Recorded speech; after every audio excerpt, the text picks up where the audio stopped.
Pharmacist Ben?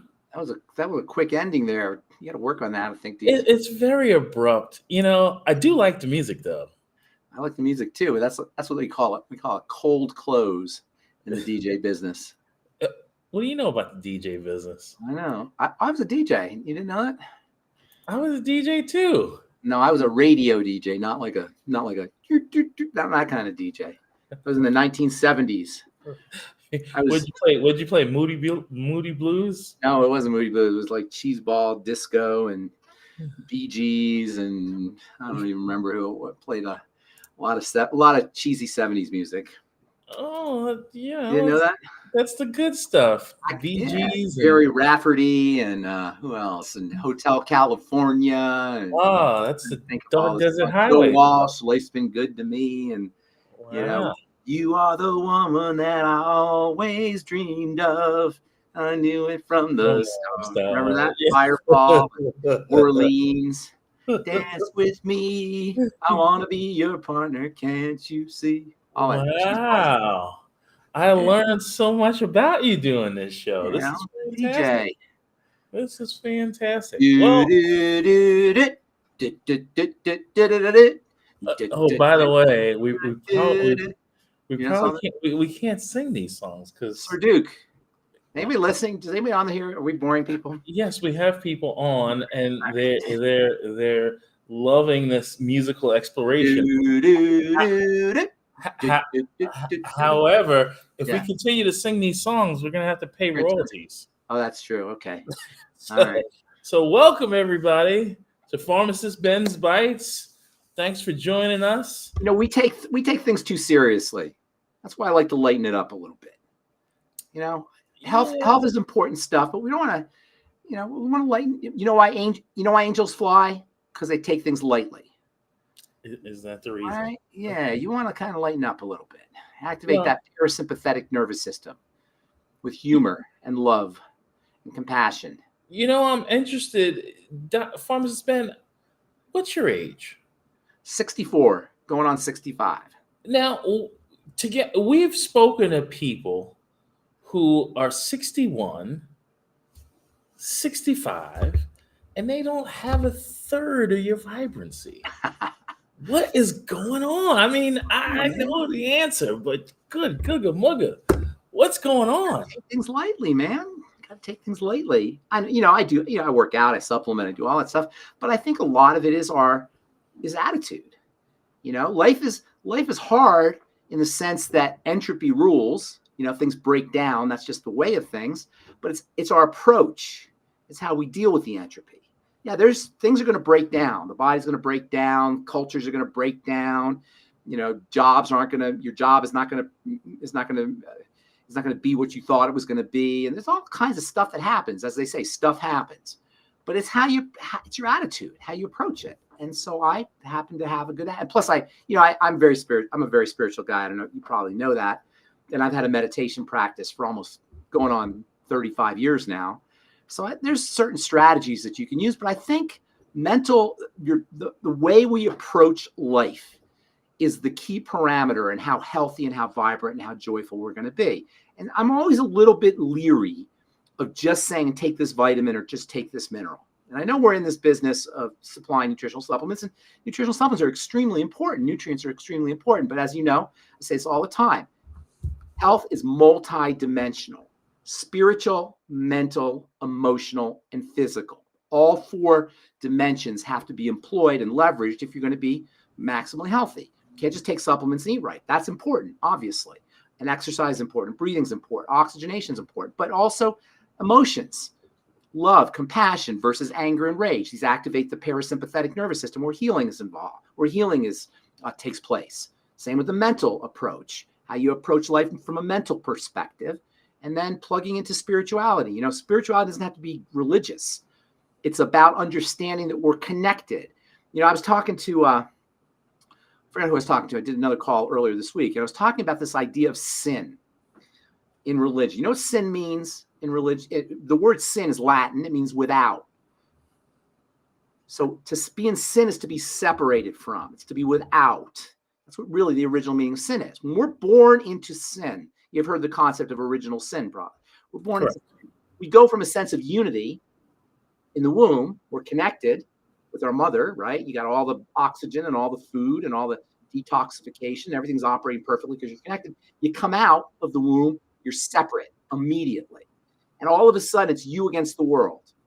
And this you against the world is what activates the fear response, because really the only fear there is the fear of the unknown. That's the only fear. There's not, we have fear of kites and fear of crowds and fear of spiders and fear of snakes and fear of peanut butter getting stuck on the roof of your mouth. Believe it or not, that's an official fear. And there's all these different fears, but they all are about uncertainty, the unknown. That's the only thing we're really scared of, is the unknown. And the opposite of fear is the known. In fact, in the Bible, love is synonymous with to know. Adam knew Eve. Adam made love to Eve. To know is to love. To unknow is to be in fear. Those are the only two emotions: love and fear, the known and the unknown, sympathetic nervous system, the parasympathetic nervous system. So spirituality to me, it means feeling connected. Understanding that we're connected to each other, understanding that we're connected to God, or whatever you want to call it, to nature. Understanding that there's no such thing as separation. It's all, separation is an illusion. Everything is connected. There's no disconnection. In fact, empty space is not really empty space. As I'm talking to you, look at how we're communicating. You're in New York, I'm here in Colorado, but somehow or another, you're in my brain and I'm in your brain. We're all connected. As we're standing next to each other, we have an electrical field coming off of our hearts. And that electrical field coming off our hearts intersects with each other. As we're interacting with each other, there's a microbiome, bacteria on the top of our body. We're sitting in a cloud of bacteria, and that cloud of bacteria is interacting with the cloud of bacteria of your neighbors and your friends. So there's no separation anywhere. It's an illusion. And separation is sin. So sin is an illusion. And understanding the connection, understanding that we're all connected, understanding that you're connected to God, connected to the universe, connected to nature, is really an important part of activating the parasympathetic nervous system, where healing takes place. So spirituality, your mental nature, your emotional nature, and your physical nature all interplay if you're going to be maximally healthy. So I'm 64, going on 65, and I've been taking advantage of the 4 dimensions of healing: spiritual, mental, emotional, and physical, since I was in my 20s. And so I have 40 years on that. Some people haven't been doing it, but it's not too late. You can start right away. Not to marginalize the importance of nutritional supplementation. It's incredibly important. And food and diet. We're in a physical form here. So we have to make sure that our physical body, the health and the needs of our physical body, are taken care of and addressed. And that's what we focus on. But as I said, it's all multidimensional. The word health comes from the word whole. To be whole is not to be separated, not to be fragmented. This is where togetherness and unity and this lack of separation that we're talking about. Health is about feeling connected, feeling unified.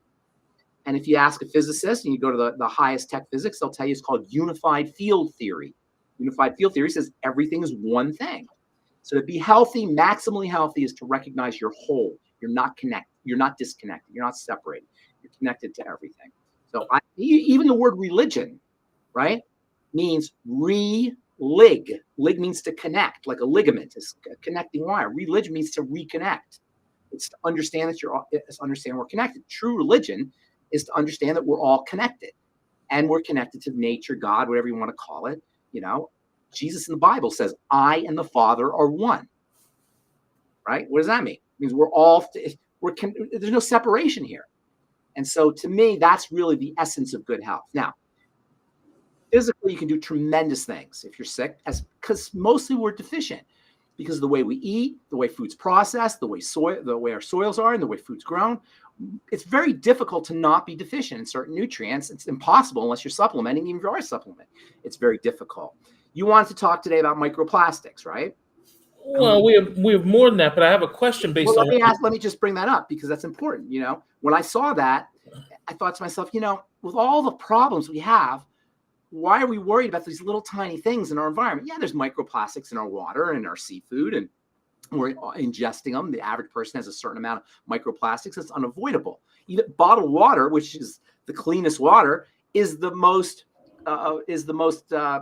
common source of microplastics. Seafood, which is healthy for us, is a source of microplastics. So it's very difficult to avoid the toxicity that we've created in our 21st century American environment, or Earth environment, as citizens of the planet. However, we have locus of control, And that's what you want to focus on. Where do you have control? You know, everybody, I tell this story and it's very instructive, but it's still relevant.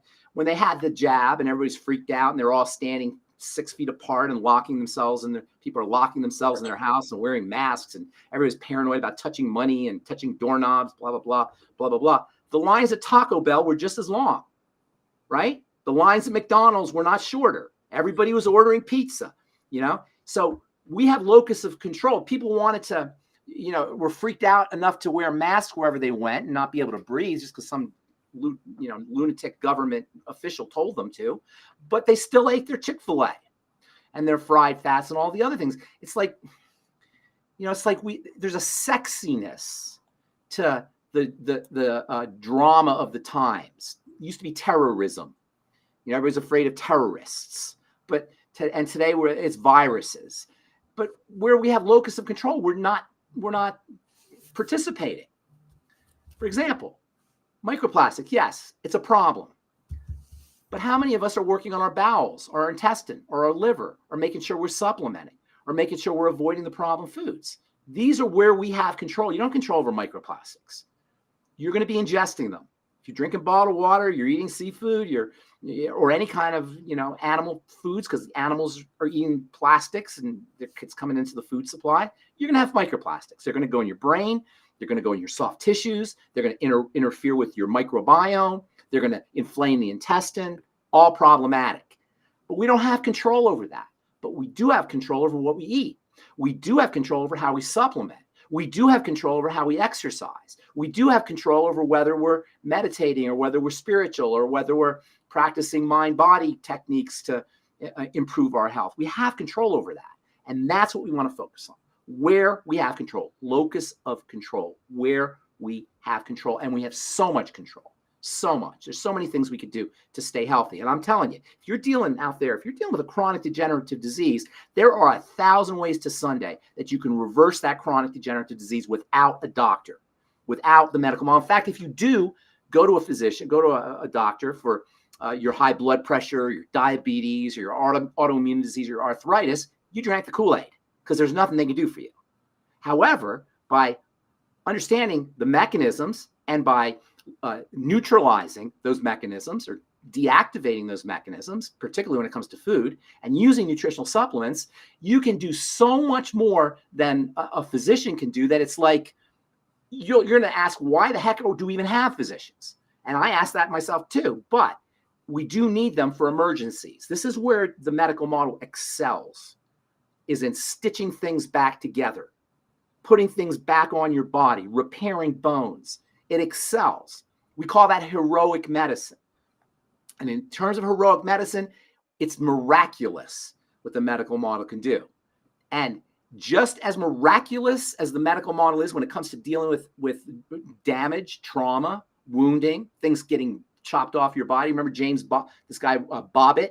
Remember James Bobbitt? Remember what they stitched back? Lorena and Jamie, right? yeah. Right? They can stitch all kinds of things back on. Just as amazing as they are on that side of the equation, they're just as disastrous when it comes to the vast majority of our health issues, which are lifestyle based. They call them chronic degenerative disease. 80 to 90% of our health costs. 80 to 90% of our health costs. 80 to 90% of our health attention goes to dealing with these lifestyle-based issues that the medical model is not equipped to deal with. Has zero people, zero skills, zero techniques for dealing with these chronic degenerative conditions. None. And it makes it really, I have to sometimes, take a deep breath, because it makes me so mad, because I'm trying to help people. And for some reason, the human race doesn't understand that the simple behaviors of eating and breathing and exercising and movement are the real essence of how we stay healthy. It's not drugs. Do you know that almost 80% of Americans over the age of, say, 30 or 35 are on at least one prescription drug? It's like absurd. 70% of Americans are overweight or obese. This is craziness. 50% of Americans are diabetic or pre-diabetic. These numbers are so ridiculous. It would be absurd, a comedy, if it wasn't so tragic. And yet we have so much power over this. And that's why I do this. That's why I do this as much as I can. And that's why you do it. And that's why Dr. Wallach does it. And that's why everybody in longevity does this, is because we know, and I know you're going to, I want to read that letter that you got today where the guy says, thank you. We know what's possible. Everybody out there listening, we've seen what's possible in the way of reversing chronic degenerative disease, not curing it. Don't let anybody ever use the word cure, because cure is magic and it marginalizes the power of the body to heal itself. This idea we're going to cure cancer. You don't cure disease, you reverse it. And you reverse it by eliminating the things that cause the problem and putting the things in whose deficiencies were responsible for the problem. So by taking out the bad stuff and putting in the good stuff, it's as simple as that, really. And I'm not just talking about solid good stuff and bad stuff. I'm also talking about emotional, mental, and spiritual good stuff and bad stuff. Spiritual food, if you will. Mental and emotional food, if you will. Turn off the news. You're not going to get any good information from the news. It's all manipulated, and it's designed to make you scared. There's no upside to watching the news unless we're just lazy and we want to just turn something on and have something that we don't have to pay attention to. But to actually listen to the news is putting poison food into your body. It's putting mental Chick-fil-A into your body. It's mental, garbage, and emotional as well, because mental and emotional are two sides of the same coin. So that's how, to me, that's what health is all about. And that's the health that I happen to have. And I don't want to, praise God, I don't want to take anything for granted. I don't know what's percolating inside my body. I still have to drink the water and breathe the air. So I don't know. But whatever good health I have, I attribute to understanding these four dimensions: spirituality, mind or mentality, emotions, and physical well-being. Yes, well, you do look smooth, man. You're an inspiration to a lot of folks. But I got a couple questions. Yes, sir. You're kind of minimizing the. Well, first I want to talk. First, maybe a quicker question to answer. Yes. You said you meditate. When you do this meditation, is your mind clear? Is there nothing coming in? Mentality is as simple as watching.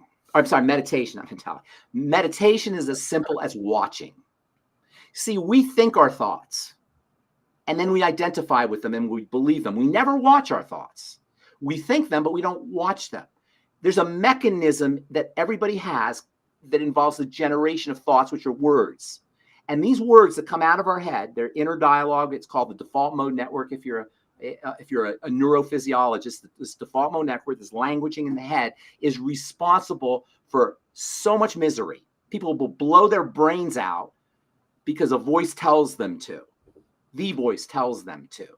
I had a friend, she was a beautiful gal, and she had a fight with her boyfriend. She used to work for me. She was a ballet dancer, gorgeous, just wonderful human being. Had a fight with her boyfriend. She went to her car, beautiful little BMW, bought a pistol, went to the gun shop, bought a pistol, went to her car, blew her brains out. Why? Because a voice told her to, because the thoughts told her to. What meditation is turning that around, watching the thoughts. In fact, just watching your thoughts will activate the parasympathetic nervous system. In fact, just watching anything will activate the parasympathetic nervous system. Just watching. And that's why people watch TV, and that's why we watch movies.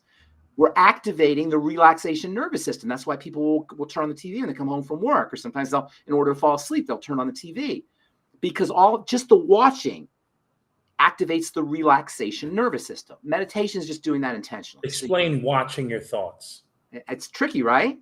So right now, as you're staring at me, there's a voice in your head. It's probably saying, what is this guy talking about? Is he real? How's he doing this? What am I going to have for breakfast tomorrow morning? Whatever it is in your head, right? Aren't the things going on in your head right now? Not a thing. Not a thing. You just don't notice it. They're there. They're there. We all have it. At this very second, as you're engaged with me. But if you were not engaged with me and you're just sitting there, there'd be all kinds of thoughts in your head. We all have them. It's called the default mode network. And this default mode network is our default state when we're not doing anything. And this is why people can't sleep. This is why insomnia is such an epidemic. You'll notice when you have insomnia, your brain won't shut off.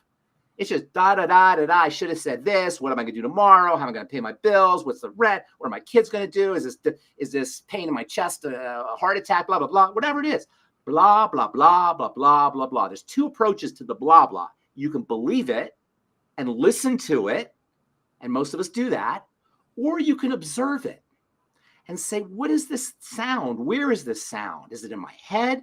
Is it located in my brain? How is this happening? You can start to be curious about it. That's called inquiry. Meditation is nothing more than watching that phenomena. And it's amazing what you'll find out when you watch that. But the beautiful thing is you activate the parasympathetic nervous system. You start to calm down. Your blood pressure starts to drop. Your digestive functioning improves. Your immune system becomes stronger as you activate the parasympathetic nervous system. This is so important. A guy named Gerald Jampolsky is a famous psychotherapist, and there's another thing called the Course in Miracles. I've ever heard of Course in Miracles, where they talk about the two basic emotions are fear and love. So all emotions are harmonics or derivatives of these two fundamental emotions, fear and love. Everything is either based in fear or based in love. And in the human body, this shows up as the sympathetic nervous system and the parasympathetic nervous system. The sympathetic nervous system is your fear nervous system, and your parasympathetic nervous system is your love nervous system. The sympathetic nervous system gets you out of a jam. It's a good thing. It gets you to jump when a car is about to hit you, or it gets you to run when a lion is chasing you. The parasympathetic nervous system is where you heal. It's where you become stronger. It's where your blood pressure, your heart becomes more powerful, and your blood pressure becomes more stable and slow or relaxed. It's where all the good stuff is. The key to a good life, and nutrition is involved, and emotions and mental nature are involved, and spirituality is involved. The key to a good life is to be parasympathetic as much as possible. Under conditions of starvation, nutritional deficiencies, I should say, we become sympathetic. When we don't have enough vitamin C, we don't have the B complex, we don't have enough minerals, we don't have enough of the mighty 90 essential nutrients, we become sympathetic. The body goes into fear mode. When we have enough nutrients, the parasympathetic nervous system is activated, and this alone tells you enough, all you need to know about the importance of micronutrient supplementation, but more. When we don't have enough protein or fats or carbohydrates, we go into sympathetic mode. Now, most people don't have that problem these days, but starvation will lead to a sympathetic activation if you happen to have that situation. Emotions and mentality, obviously, if you have anger, rage, jealousy, all the things that that we hate about our feeling nature, or if you're worried about things, your mental nature, or confused, all of that activates the sympathetic nervous system. So learning to stand down from a mental emotional nature is important. And we just talked about spirituality. It's all about activating the parasympathetic nervous system. One of the fastest ways to do it is to watch something. In fact, if you're sitting here right now and you're under a lot of stress, if anybody's out there listening, they're under a lot of stress, pay attention to your hand. Just think about your hand. Just place your awareness in your hand.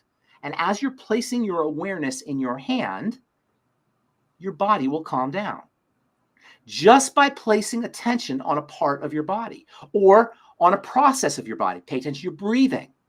Pay attention to your heart rate. Pay attention to your pulse. Pay attention to ambient sounds. Pay attention to the fan. Pay attention to the sound of your computer. Just paying attention will activate the parasympathetic nervous system. And that's what meditation is. Meditation is paying attention specifically to how your mind's working.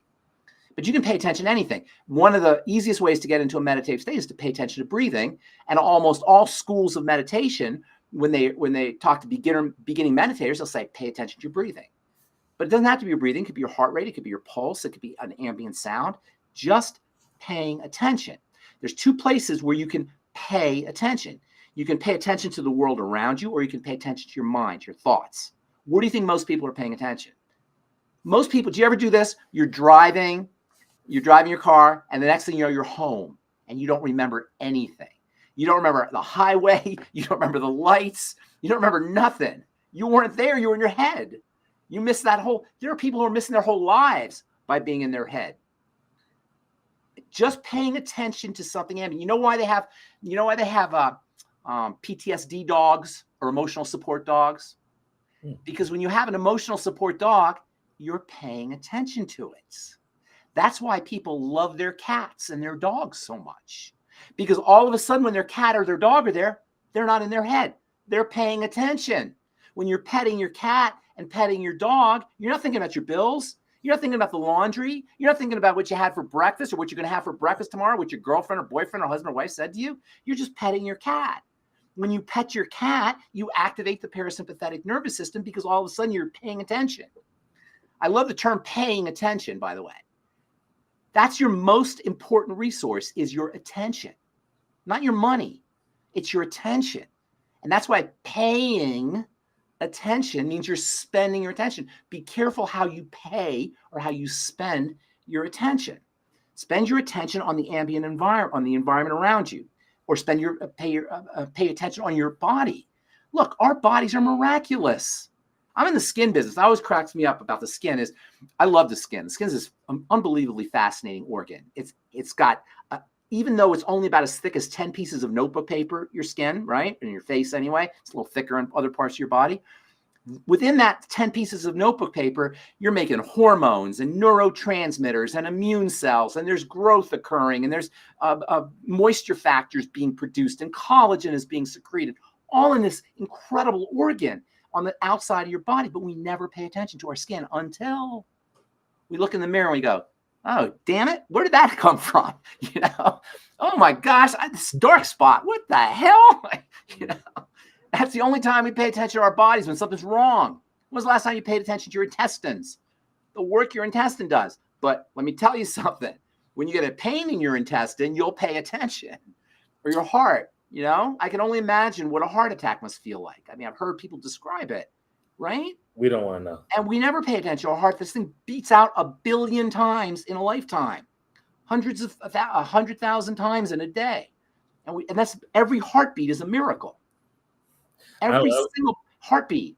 In order for that electrical wave to flow through the heart, in order for all the cells to pump, and in order for the blood to be propelled throughout the body, for it to happen, boom, boom, boom, boom, boom, boom, perfectly coordinated for the most part, for most people, 100,000 times a day is a miracle of the highest degree. And we don't care. We blow it off. We ignore it until, and I can only imagine, I'm not making fun, because I can only imagine what that must feel like or be like. There was a lady named Jill Bolte Taylor who wrote a book called My Stroke of Insight. This book it's a little book. It's about maybe 120 pages. It's so important. I have 3 copies of it.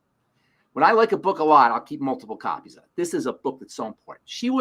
Jill Bolte Taylor, the book is My Stroke of Insight. Check this out. She was a neurophysicist who studied the part of the brain where words are produced. Language, the language center in the brain. It's in the left part of the brain. And that was her thing, to study the left part of the brain, to study the language center. So Jill Bolte Taylor gets a stroke. And guess where she has her stroke? Left side of the brain. In her language center, in the left side of the brain. And she writes about this in the book. It's amazing. And it's only about, where she writes about this, it's 5 pages, but it's the most powerful 5 pages you'll ever read. And she talks about how the left side of her brain, where she had a stroke, she could not produce words. There were no thoughts. Remember, thoughts are words. They're inner dialogue. She couldn't have any thoughts. She had no thoughts, and she had no words. She couldn't speak. She could speak externally or in the inner dialogue. And you know what she says how she describes this condition? She says she felt like she was a huge entity. She left her brain and she felt like she was this huge consciousness around her brain. She had no thoughts. She wasn't thinking.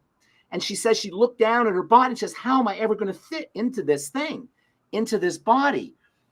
And this is all to describe how we're limited by our thoughts, and we're limited by our languaging, our internal languaging as well as our external languaging. The right brain is the emotional brain. It's the imagery. It's the feeling center. The left brain is the logical part, the rational part, the word part, the language part. The more we can access it, and it's symbolic of division. Words divide. Images unify.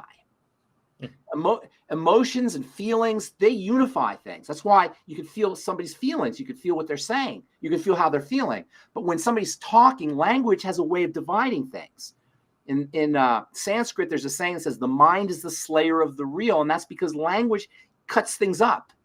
There's a really cool book, another really cool book called The Alphabet versus the Goddess, where this guy talks about how before we had language, before we wrote, before we had an ability to communicate through languaging, aside from speaking, we were more in our right brain. We were activating more of our feelings. And this was representative of the goddess as opposed to the alphabet. The alphabet cuts things up.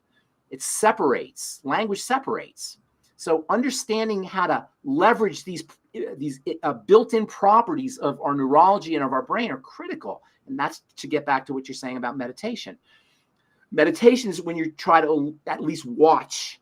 And as you watch, it's very difficult. The mind can't do two things at once. You can't watch and think at the same time. And that's a great gift, by the way.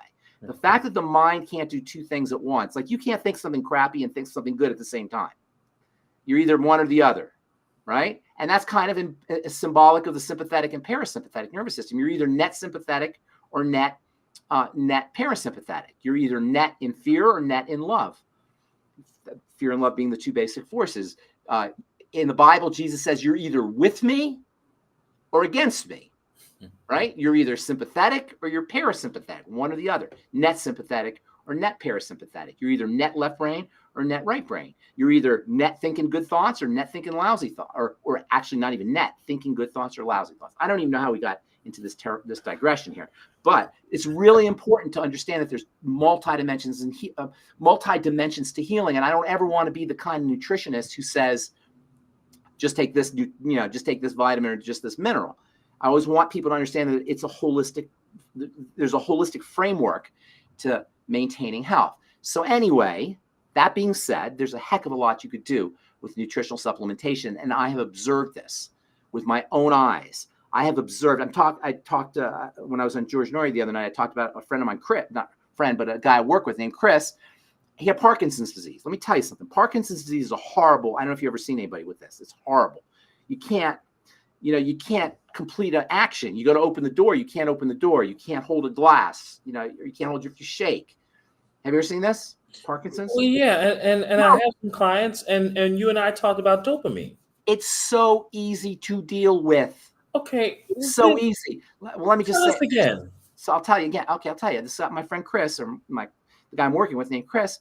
He called me. He heard me on, I think he heard me on Coast to Coast or maybe on one of these videos. And he called me up and started talking. I said to him, Chris, he was on all kinds of medications and doctors can do nothing. It's in your family. It's your genetics, blah, blah, blah. I said, Chris, give me 2 weeks.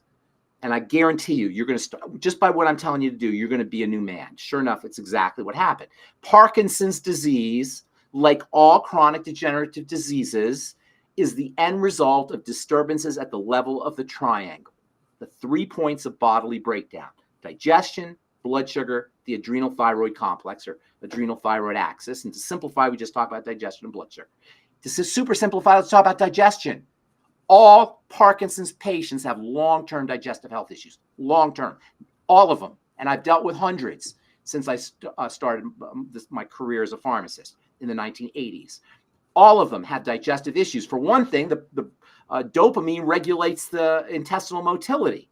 So just from that alone, you've got disturbances, but most of them have had digestive problems, digestive dysfunction for a long time, usually their whole lives. So the first thing you do is you work on the digestive system, the first thing, and it's always the first thing. Now, even the mainstream recognizes that. There's got to be over 100 different studies on the importance of the microbiome on Parkinson's disease. And by the way, I do every Sunday, myself and my friend Liam do a LinkedIn podcast where I actually show the studies. You don't even need the studies because it's logical, but I want everybody to see that I'm just not making stuff up. So I actually show the studies. Go on my LinkedIn profile and you'll see them. So we did one on Parkinson's disease, sure enough. Dysbiosis and bowel problems and chronic constipation and food intolerances and food allergies. Everybody who has Parkinson's has these. So you work there first, but it's not just Parkinson's, it's heart disease and it's autoimmune disease and it's and organic brain diseases of all kinds, movement disorders and cancer. They all start digestive. It's so easy and so obvious that it goes over our heads. And because we're so addicted to our foods and we love our food so much, it's really hard to get that message across. It's only motivated people who are listening to this or who are part of longevity, who are serious about getting healthy themselves or have a loved one that they want to take care of, or even that's their mission is to help people stay healthy. They'll know. But the vast majority of people have not made that connection. So now if you go online, you'll see hundreds of different studies on and research that shows the relationship between intestinal motility and dysbiosis and gut health and digestive health and Parkinson's disease. In fact, one of the latest strategies for folks, and this is a medical strategy for dealing with Parkinson's disease, is fecal transplants. Yeah. Fecal transplants. You haven't lived until you've had a fecal transplant. Do you know how they do it? No, that's okay. That's okay. That's quite all right. You don't want to hear? All right, I won't tell you, but that's an accepted therapy. How do they do it? Now. How do they do it? They take a little capsule of somebody's fecal material. That's how they do it. And they put it in a tutor? Put it up the tutor. Yes, sir. Great. Oh, that's yes, fantastic. Sir. Hey, this is just the body, that's just how fantastic. All right. We gotta love that. Okay. All right. So what's going on? I didn't mean to, talk about it is my favorite thing to talk about. I will say that. Okay, but what about the spiritual, mental, and emotional connection to health? But I love biochemistry, and chemistry. There's a lot you can do. And I was really pleased to read that letter that we got, the thank you letter. We're going to get to that. Yeah, because that's important. We get these letters all the time. We're going to read this one here today, but I want everybody to understand, we get these all the time. People thanking us, people who are amazed, people who are losing weight. And even AJ himself, this guy right here, is a living testimony to what's possible. So this is about possibilities. This whole thing that we're doing here, our whole longevity mission is about possibilities. What's possible? We are leaving health on the table. We're leaving longevity on the table. We're leaving quality of life on the table, and it's tragic. It's only because nobody's telling us this, and the people we trust to be able to communicate health messages are bought and paid for. Not all of them, but the vast majority. When you go to the doctor today, the doctor doesn't work for you. The doctor works for Kaiser. The doctor works for the HMO. He's doing what the HMO says, not what you say. He's doing what's best for BlackRock. What's that? I said, who all work for BlackRock. All of that as well. Back when I was a kid, a long time ago, there were doctors. There were real doctors. They came in and, they were practitioners of the medical model. They still didn't understand health and nutrition, but they were there for you. Today, they're not there for you, which doesn't matter because we can be here for ourselves, and we can be here for our families and loved ones, and we can be here for our friends. And anybody out there who wants to be part of this mission, who feels called to learn more about how we can change the world really at the most fundamental level there is, which is the level of good health or nutrition, sign up. Join Longevity. We need people. And it's a great way to start. It's a great win-win business because not only are you making money, not only are you making, some people are making really good money, but you're also helping people. You're also changing lives at this fundamental level, which is the level of good health. Absolutely. And if anybody wants to do that, email us at questions@dailywithdoc.com and we can get you to be a part of the team. Ben, when someone's carbidopa runs out, carbidopa doesn't run out. The brain, the area of the brain that makes dopamine, which is called the substantia nigra, which means the black matter. And by the way, do you know why the black matter is black? Why you have black in your brain? Because it's got the pigment, which is called melanin. Melanin. Isn't that interesting? You have melanin in your brain. You got pigment in your brain. Melanin is amazing stuff, and that's a whole nother story. But in any case, the substantia nigra, the area of the brain that makes dopamine, the dopamine producing cells die off. So the question is why? What causes cell death? Only three things. Say it again. Say it. Suffocation, starvation, toxification. Toxification. Starvation, suffocation, toxification. Parkinson's disease is arthritis of the brain. It's Crohn's disease of the brain. It's heart disease of the brain. It's psoriasis of the brain. It's the same disease showing up in different places. It's MBFA. What is that?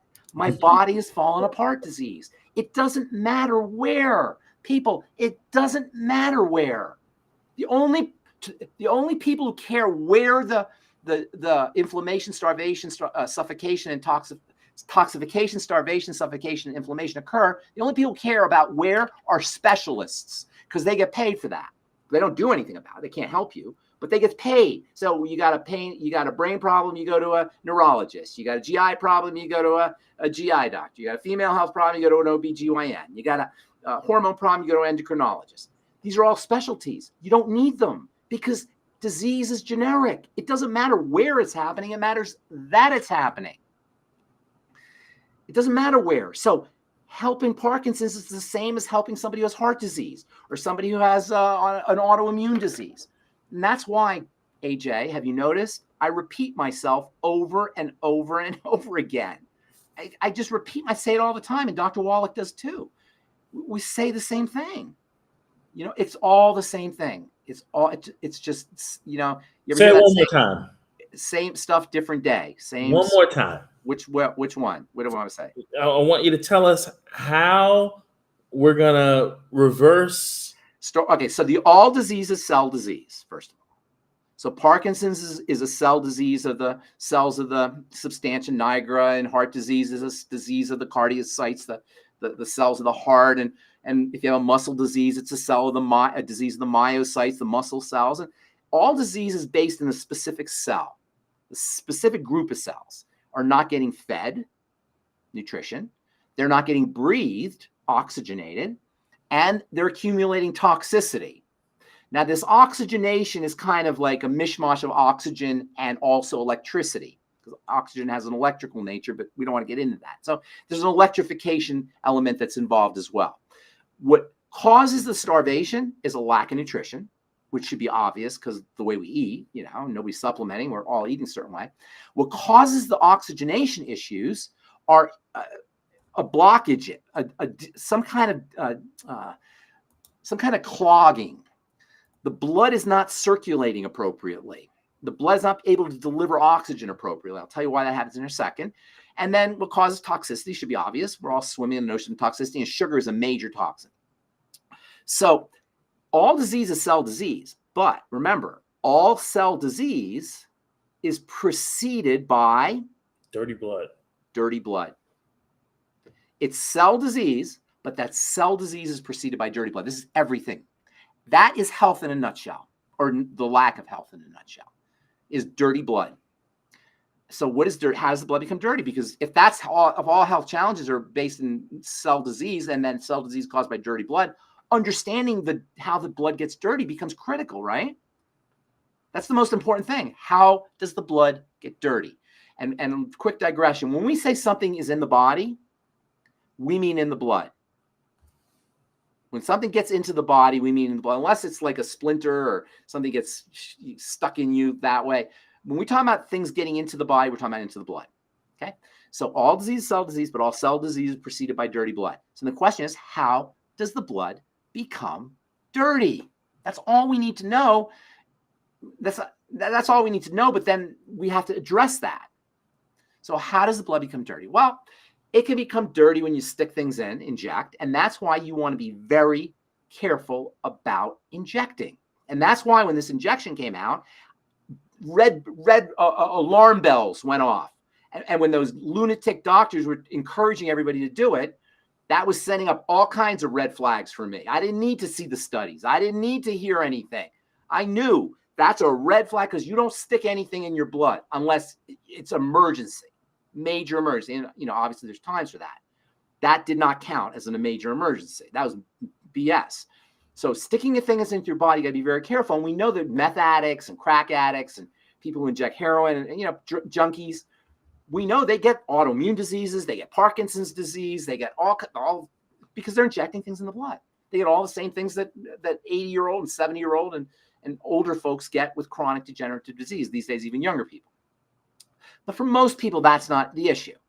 So what's the second place things get into the blood? Dirty intestine. It's so obvious.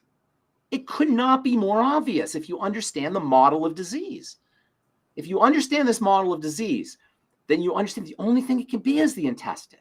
And that's why the first 2 points, the foundation of the triangle of disease, are things that you're putting in your mouth, right?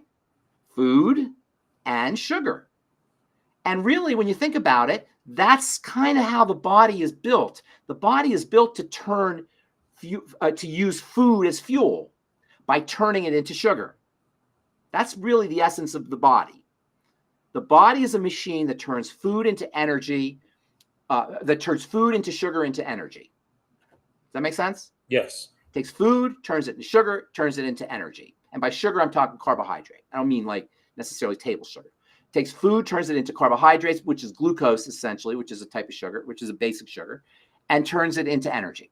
So those are the two leverage points that we have, is food and sugar. And it turns out that all disease is digestive and metabolic. Metabolic means how you turn food into energy. Today, in the year 2024, number one, we have completely transformed the food supply just in the last 150 years. Completely transformed it. There's not a single food that you can eat today.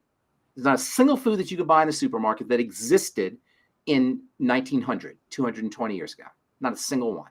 Or maybe say earlier, say 1850, 1860, because it was already starting to get industrialized by 1900. So, but the mid-19th century, the last 200 years, let's say, or 150, 200 years, something like that. So you say, oh, what about eggs? No, because the chickens, what are they eating? They're not eating the same thing they used to eat. Their food supplies changed too, so the eggs have changed. Oh, what about carrots? What about vegetables? Oh, no, soils all changed. We're spraying them with all kinds of stuff. That's all changed. Nothing. Not to mention that 80% of our calories come from boxes and processed foods. Very little of it comes from eggs and and chicken and beef and that kind of stuff, natural foods. But even them are corrupted. So right away, we're going to have a problem with digestion. And then secondly, what we've done, what food processors have done, is they've figured out a way to cram, and I mean cram, super high energy into foods. What is that super high energy? Sugar. They put so much sugar in foods that sometimes they have to put salt in the foods. Yes. And that's why you'll see salt in various cakes and they shouldn't have salt in them. It's because they got so much sugar in them, they got to take the edge off of it with a little salt. But you still get the biochemical hit of the sugar. Sugar, remember, the body is turning food into sugar, but now it's getting straight sugar. It's like we're trying to drink out of a fire hose. It's like we're trying to get water by getting fire, and our bodies can you imagine what that's like metaphorically? And so we're frying out our circuits. You may have heard about mitochondria, right? Yeah. And that's the latest thing. It's not really the latest. There was a guy named Dr. Stephen Sinatra who was talking about this mitochondrial medicine back in the 1990s. He's passed away since, but we've known about this mitochondrial medicine for a long time. And I'm going to A4M next week, Association for the Association for Advancement of Anti-Aging Medicine. Association for the Advancement of Anti-Aging Medicine, called A4M. I'm going next week. And the big topic is mitochondrial medicine. They all want to fix the mitochondria. And that's what you're seeing alternative health practitioners and you're seeing medical people talking about fixing the mitochondria. The thing about the mitochondria is it's the mitochondria that are the organs that turn the food into energy or turn the glucose into energy. So you eat a food, it goes into your blood or into your digestive system, then it goes into the blood. Everything gets stored or broken down as sugar. All the macronutrients, the micronutrients, those get used. But the protein, fats, and carbohydrates turn into glucose. They get stored, and the rest gets turned into glucose. It's the glucose or the fatty acid, sometimes your body can do this with fats too, that go into the mitochondria, and the mitochondria then turn that into energy, into ATP. Technically, you probably heard ATP. So glucose, mitochondria, ATP. What we're doing is putting so much glucose into our body, so much calories into the body, so much energy into the body, we're frying everything out. The mitochondria are burning out. They can't handle it. And that's what ends up causing disease, is the inability to process energy. This is why the energy steps are the most important steps, the digestion and the blood sugar. It's all about energy. Our bodies can't handle this energy. And that's why fasting is so important. And that's why the only proven way to increase longevity is calorie restriction. Because you're giving your mitochondria, these structures that are turning the glucose into energy, a break. And every time this machinery runs, it sets off sparks. No machine, this is like a little machine, and no machine is spark free. There's always going to be sparks. And so these mitochondria are giving off sparks, and the more glucose that's running through them, the more they're working, the more sparks are flying. And that's where cancer comes from. And that's where frying out our cells comes from. The cells can't handle it, they end up dying. So the key to anti-aging from a physical standpoint is to reduce your calories and increase your micronutrients. It says balance. What do micronutrients do? Micronutrients help the body use all that energy. Let me say that again. That's so important.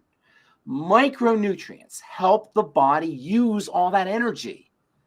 They're the magical pixie dust that turns all of that energy into usable energy. It turns all that food energy into usable energy.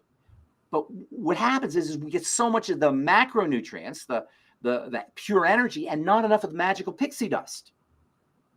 So if you want to stay healthy from a physical standpoint, one of the first things you can do, one of the best things you can do is lower your calories, the pure energy, and increase the magical pixie dust, the micronutrients. Do you follow what I'm saying here? Does that make sense? Yes, sir. And this is why micronutrient supplementation is so important. This is why micronutrient supplementation will allow you to eat less food. And one of the first things that happens when people start on the Beyond Tangy Tangerine is they're not as hungry and they eat less food. How many people have you talked to who started the Healthy Start Pack and all of a sudden they say, well, I'm losing weight? Most. Or I'm not as hungry, right? Most. Because now you've got the micronutrients that help the body use the macronutrients, and you don't need as much macro. Okay. You don't need as much energy. The body's is better able to turn that energy from the food into usable biological energy. Yes. Okay. I'm afraid that you might have a hard stop. I do. 7 minutes. And we Okay. didn't even talk about so how many doses of Tangy Tangerine can someone take a day? All day. Sip on it all day. Okay, so I don't know what you mean by dose. I don't follow the directions. So how many? I'm a contrarian. So the one you have in your hand is the orange top that I think it says 2 scoops. I don't follow the directions. Is that 2.0 or 2.5? This is a 2.0, but I do the 2.5. I do the 2.5 also. I like 2.0 says 2 scoops. So can you do 4 scoops in a day? What I do is I fill up a water bottle. This is my 3rd one today. I just filled it before I went on with you. So this is my 3rd one today. I probably won't finish this. This will probably be 2. And I do I do maybe 3 teaspoons, altogether probably 4 teaspoons full, which is about, I think a scoop is 4 teaspoonful. It's about a little less than a scoop. I do a little less than a scoop a day. But that's just me, and I'm doing all kinds of supplements all day long.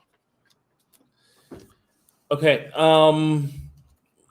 Kiki is asking what will help with ADHD? ADHD. Now that is a combination of emotional, and I've worked with a lot of ADHD kids, and I know a lot of ADHD adults. And there's usually some kind of distraction thing happening, and so you got to work with the emotional side of ADHD for sure. Learning to focus is very important, and focus is or lack of focus sometimes is a coping mechanism for a traumatized childhood or traumatized adult. So you got to work on that level. And oftentimes ADHD kids anyway, and adults for that matter, are smart, super smart.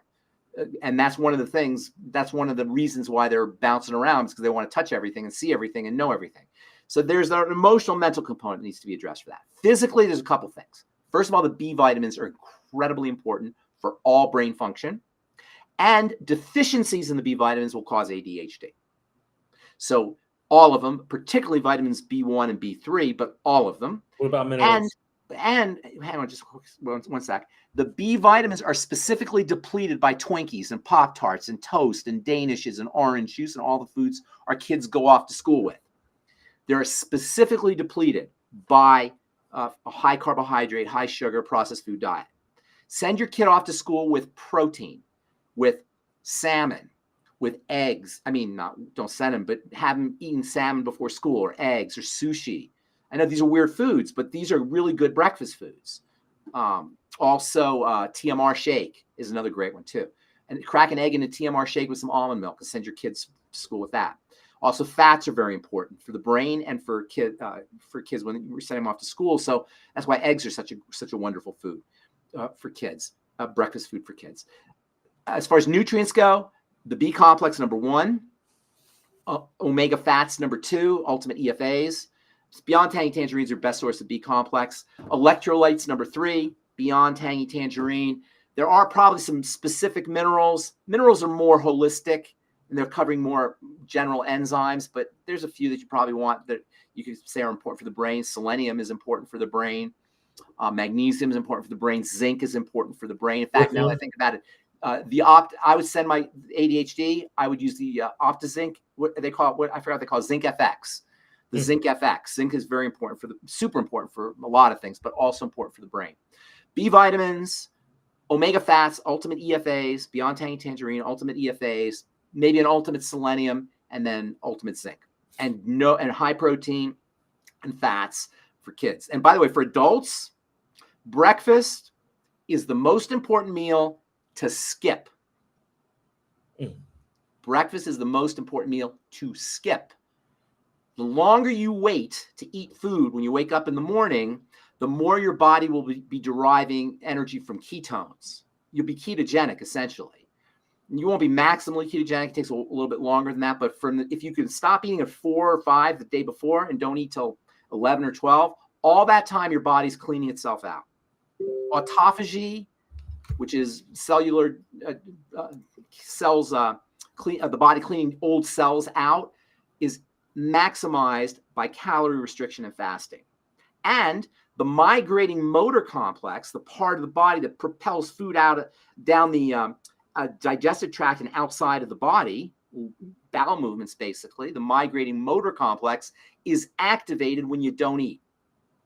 So fasting will clean out dead cells and old cells, dysfunctional cells, distorted cells, and it will clean out the body from a macroscopic sense in terms of helping you eliminate through the digestive tract. Okay, rapid fire, because I know you got to go. I recently received a call regarding plankton supplements that indicated plankton supplied a certain percentage of minerals and omega oils. Not a certain percentage, everything.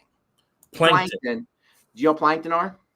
It's like algae, or it's a generic word for a bunch of stuff that lives on a bunch of microcellular single cell organisms and plants, single cell plants and animals, that bacteria-like substances that live on the surface. We call them algae, basically seaweed, algae. There's probably other things too. All of these are incredibly nutritionally valuable. Maybe gram for gram, the most important things that a human being could ever eat in terms of its perfect balance of nutrients. This is why the Fucoid Z is so incredible. Fucoid Z is fucoidin, which is plankton. It's algae, brown algae, which is plankton-like material. I'm not sure. Plankton is kind of a generic term that encompasses a lot of things. So algae are part of that. Fucoid Z. The biggest animals on the planet live by eating these single cell organisms, these plankton. They have everything. Not only do they have everything, but they're also electrified. Mm-hmm. They're conducting electrical charges because you got the ocean. Check this out. It's so cool. You got the ocean underneath, and that's like a mineral sink that's got all of these electrically charged ions and electrolytes, essentially. They're all dispersed in the ocean. And you ever wonder why? You ever seen pictures that you probably haven't? I've never scuba dived. You haven't scuba dived, right? No. I assume you haven't scuba dived. You have? No, you have. No, of course not. But if you've ever seen pictures, you see how lush the life is under the ocean. It's like incredible how much life is there. That's because the ocean contains, it's like a broth of everything you need for life. That's all electrified by the sun. The photons hit all this electrical energy, and algae and plankton are right in the middle. They're right at the interface. They get the benefit of the sun and all this electrical energy. That makes them gram for gram the most powerful substances on the planet. So yes, I can see why. The thing is, it's you don't need to go buy a supplement for plankton. Just go to a Japanese or Asian market and get seaweed. Seaweed? Yeah, get seaweed. You don't need any plankton supplements. Okay, but it's got the omegas in there too. Incredible omegas. One of nature's best source of omega-3s. Absolutely. Wow. Okay. Absolutely. So, because I know you got to go, it's 10:01. First, I'd like to say thank you. I've been taking longevity for 2 months, and I have overall feeling of wellness. Joint pain is an issue, and your bone and joint pack is amazing. I've been prescribed Lipitor, omeprazole, and vitamin D. Are these drugs safe to mix with your product? I'm also overweight by 30 pounds, and no matter what I try, it won't come off. I've had blood work done. My sugar is a 59. I don't know what that means. I have rest-based training exercise program and move a lot at work. Any suggestions? Lots of suggestions. Lots and lots and lots. I got tons of suggestions. First of all, I'd have to ask them a lot of questions that I don't have access to. If you can't lose weight and there's you're doing all the caloric things correctly for losing weight, you're eating correctly, which is very difficult. Usually the thyroid's involved, which means the adrenal glands are involved, which means metabolic syndrome, which means, there's dysglycemia that's involved and problems with the digestive system. It all boils down to the triangle of disease. But the hypothyroidism is often a problem when people are either under a lot of stress, or they're on the high blood sugar, low blood sugar roller coaster, or they're having some kind of a female hormone issue, or something's going on with the adrenal glands, and that affects the thyroid. So if somebody's having a problem losing weight, I would blame stress hormone cortisol and secondary hypothyroidism. But I'd have to talk to him, ask him questions. The Lipitor is telling me that they're treating him for elevated cholesterol, which tells me there's probably a liver issue. Elevated cholesterol. Remember I talked about how we're drinking water out of a fire hose? Here's something really cool for you. You're going to start hearing more and more about this. One of the things, if you listen to me talk and you listen to Doc and you listen to folks at Longevity, you're going to hear things years before it becomes mainstream. So I'm going to tell you something that you're going to start to hear in the next few years. It's about an enzyme system called mTOR. mTOR. mTOR. mTOR is a nutrient sensing enzyme complex. It senses when nutrients come into the body, because when nutrients come into the body, from an evolutionary standpoint, that triggers growth. So nutrients come into the body, you're eating, you just killed a woolly mammoth, and now you got a bunch of food coming into your body, right? That goes into the body, and there are sensors that will sense the nutrients. They call them nutrient sensors. Do you follow me? Mm-hmm. Why would you have nutrient sensors? Because the nutrient sensor says, okay, now time to build. Now time to grow muscles. Now time to make cells. Now time to make all the hormones for growth. We got nutrients coming in. It's like incoming, like on MASH. Remember incoming on MASH? Incoming, we got stuff coming in. Let's get going. So these nutrient sensors are extremely important. Nutrient sensors today they're going crazy. It's incoming, constant incoming. And these nutrient sensors are in response to all the nutrients, specifically the sugar, are telling the body to build. But the problem is the body doesn't have anything else to build. It's not working out. It's not exercise. There's no need to build.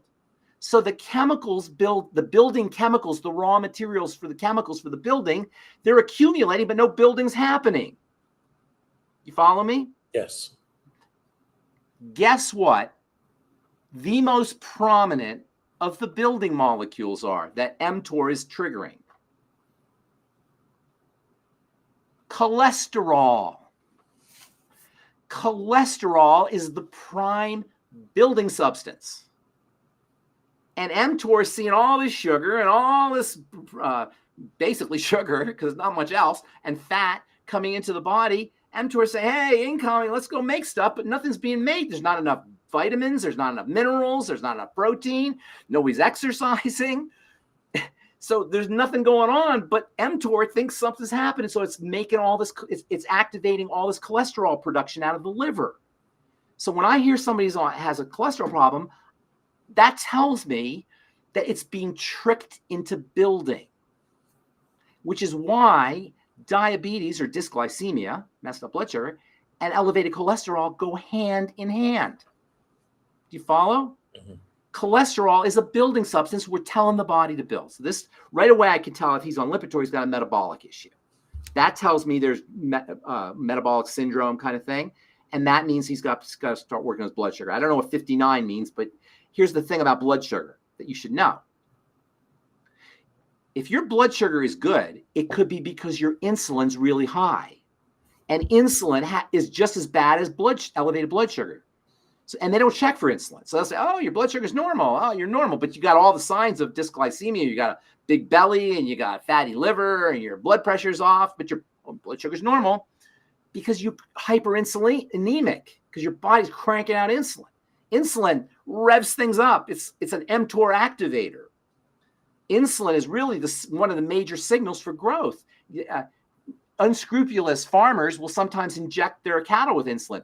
In the gym, when I started working out in Colorado, I probably shouldn't tell you this, but I'll say it anyway. When I started working out weights, when I first moved to Colorado, I joined a gym, and there was a guy who would pull in with his station wagon selling insulin to the bodybuilders and the weightlifters. And they were all jacked up with insulin because it was getting them big and getting them strong.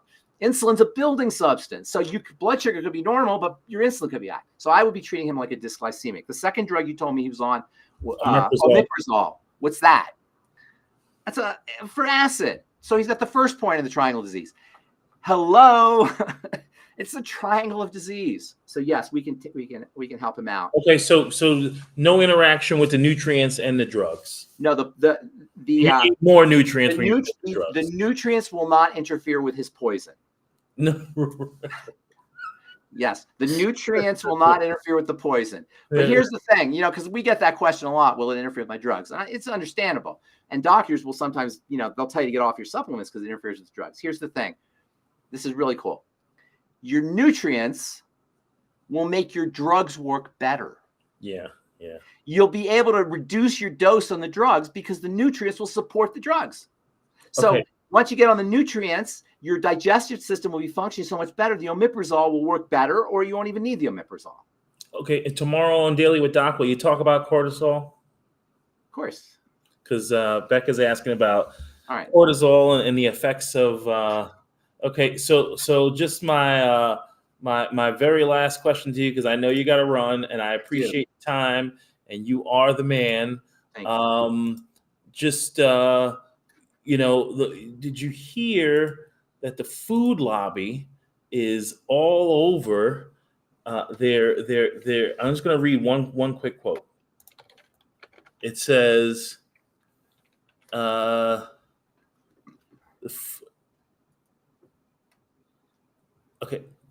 Trump appeared on more than 35 different podcasts, noted Jenny, a strategic consultant with Invariant. When seeking influence with policymakers, the food and beverage industry typically focuses on advertising dollars on insider beltway media, such as Politico and Punchbowl News, added Werra during the call last Friday. Instead, she suggested the industry should think about how you may want to partner with non-traditional media for content, adding that Rogan and independent Substack publishers should be considered moving forward. Who said this? This is a agribusiness. That's amazing. I want to read that. That's very interesting. Yeah. So is that somebody who's coming into office now, or somebody who's? No, this is a lobbyist saying that this is the strategy that we need to employ. Oh, the lobbyists are now going to try to get to Rogan and the influencers and all these. Well, yeah, but they're already all over Substack because there's a woman talking about. You got to be wise as a serpent, gentle as a dove. There's that. It's a jungle out there. I'll tell you what. Eat less food. It's as simple as that. Eat less calories, try to focus on veggies as much as possible, quality animal foods. I know some people have a problem with animal foods, but go quality with your animal foods. Eat as little. Meat is probably good in small amounts, but be careful with it, and be careful with vegetables too. Organic doesn't get you out of the woods. And look, there's going to be a certain baseline level of damage we're going to have done to us just by being living in this time in history and in this part of the way the world is. And that's just, you're gonna have to live with that. But that being said, eat less food, focus on micronutrition so you don't need as many calories, practice caloric restriction. Eating is for kids. When you're 60 years old or 60 or 50 years old, you don't need to eat anywhere near as much unless you're an athlete or you have certain needs. But for most people, calorie restriction, optimum nutrition, the Cron diet. Calorie restriction, optimum nutrition. Okay, fantastic, Pharmacist Ben, as usual, a fountain of knowledge. Thank you for pouring it out on us. And we will see. So tomorrow, Sunday, Daily with Doc tomorrow, but you get two things Sunday. You got one, a presentation for, and Becca, put that info up. We have Ruth Ellen and Becca helping us. It's going to be for medical professionals, because I love talking to medical professionals. Love it, because they understand everything I say. They can't deny anything. Not one word, not one syllable of what I say is deniable, and they get that. And then also, medical professionals can make some money. They can have a nice little business helping people, making a difference, a real difference, by using the longevity supplements. So it's a great influencers, folks. If you're an influencer out on social media and you're promoting your enzymes, you get better enzymes with us. That's great. And even if you're promoting like plankton, you can also use the Beyond Tangy Tangerine. Look, this thing is life-changing for the vast majority of people. Let me rephrase that. For the majority of people who have not supplemented or who don't know about supplementation, this is life-changing. Life-changing. One of the coolest things, this is my parting words, one of the coolest things about the body is the sicker we are, the faster we turn it around. The faster we begin to turn it around. It may take you a long time to completely turn around, but the sicker you are, the faster you can begin to turn around. And the more deficient you are, the faster your body absorbs these nutrients like a dry sponge, sucks up more water than a wet sponge. God bless you. Thank you so much.